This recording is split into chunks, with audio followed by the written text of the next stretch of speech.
Hey everybody.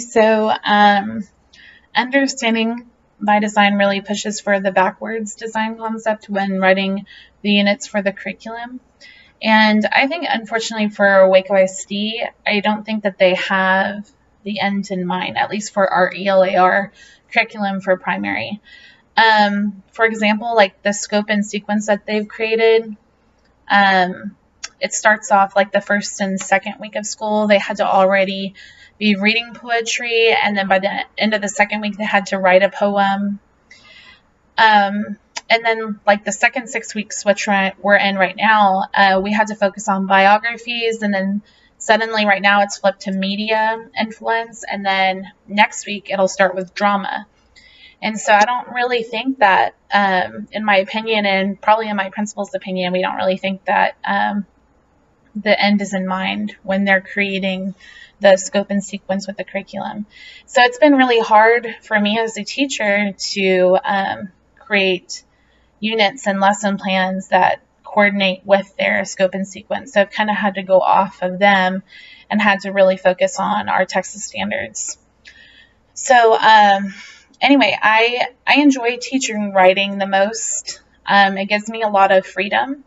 And so today I kind of built an activity for you guys that centers around it. So right now in the second 6 week period, we're working on simple and compound sentences, and that's 4.2C, using simple and compound sentences with correct subject-verb agreement.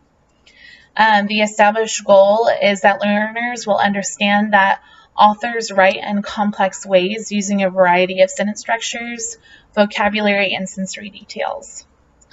Some essential questions are, is the author's work interesting if they just write in simple sentences?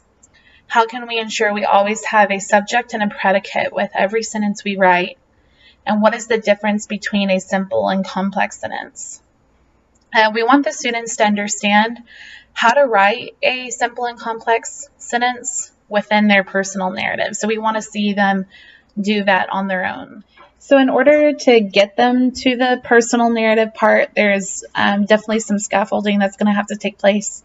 I can see the first day having to review what the subject and predicate are and labeling them, and then moving on to the concept of this is a simple sentence. It has a subject and a predicate in it. That's what it takes to have that.